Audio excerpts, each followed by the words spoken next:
All right, so hi everyone again. Welcome to All Bling Beauty, where we discuss everything from beauty to smarts to life to everything in between. So today we're going to be discussing, and it's going to be a quick video, is home and renters insurance. Now, the information that I'm giving you, I am a life and health insurance and certified. I'm licensed in the state of Illinois, but I am not home or renters insurance. But yet, being in the insurance realm, I do know some things, and this is not telling you what to do, not soliciting anything when it comes, but I just want to give people some insight of what potentially home and renters insurance can do for you. As I see a lot of people online are loving apartments and staying in these nice high rise apartments, and they have experienced a lot of turmoil and a lot of um, dissatisfaction as it relates to their renting experience and my own. But we'll discuss that later. So, with home and renters insurance is important. We're going to really discuss renters insurance today. We'll discuss home because that's a little bit different, but renters insurance can be purchased um, typically with your car insurance. A lot of car insurances offer that, and it can be bundled together and potentially give you a better rate because now you're bundling and things like that.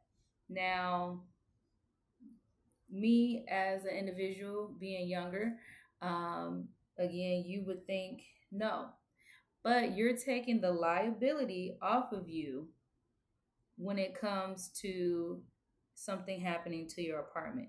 Now, on an everyday average, nothing's really going to happen to your apartment, but when something does, like here, I stay in the state of Illinois, and we've been experiencing a lot of flooding, a lot of rain.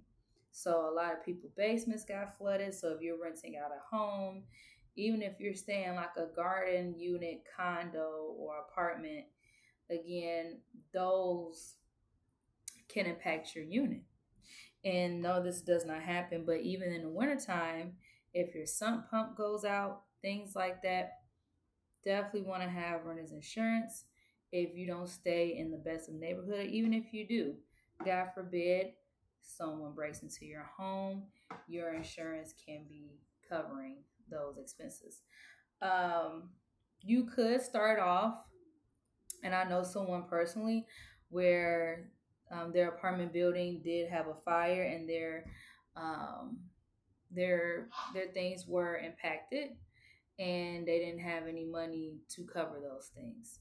So again, you don't think you need it until you really need it. But I would say spend the extra 10, $20 a month because you're already paying for car insurance. Spend that extra money to cover your belongings because you care about your stuff. So you should have that insurance on it and get the appropriate amount of insurance for it. So they do give you a limit. Like if you think you have about $10,000 worth of stuff, you know, get the amount that fits what you have in your house. If you know you spent about 5, 10 grand on furniture, you think you may need the higher policy because if that's only covering furniture and you got nice shoes, bags, clothes, and then always now we're in a digital era. It's good if you're buying a lot of stuff online. Keep your receipts. You know, Amazon keeps a good order history. When you buying stuff online, your emails, save all your receipts, file them away because you just never know when it comes to claiming your items what you would need to provide proof. So again, insurance is mainly taking the liability off of you when it comes to an unforeseen circumstance or an emergency.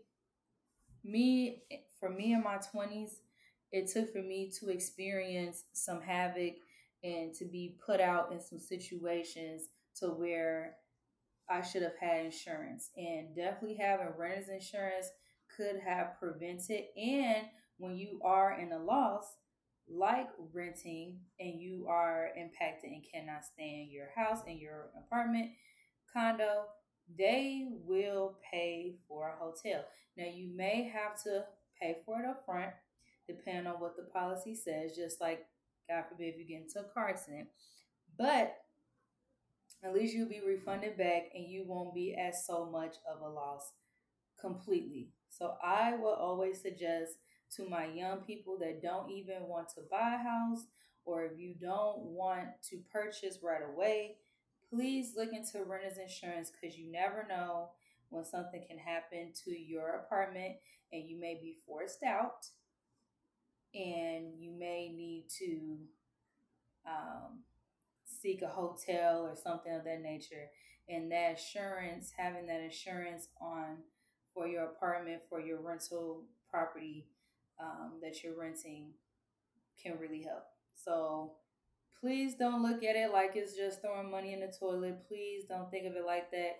Just know, if something does happen to your building, to your unit, something can be done and you won't be left out in the cold. You can easily go get a hotel. You can easily do those things, and you don't have to worry about shacking up with anybody or staying with someone or impeding on family, because you put in place plan, a responsible plan that can help you when you're in a time of need, with something like that happens. So I hope this video was good for someone today. I hope this resonated with someone to understand what and how important renter's insurance is. Like I said, it is very important. It does protect you in a time of crisis. If something happens, if you want your stuff replaced and you don't have to spend all your money again, this is a great way to protect and take some of that liability off of you, especially when you're going through a crisis like something happening to your apartment. So thank you guys, and I'll see you in the next video.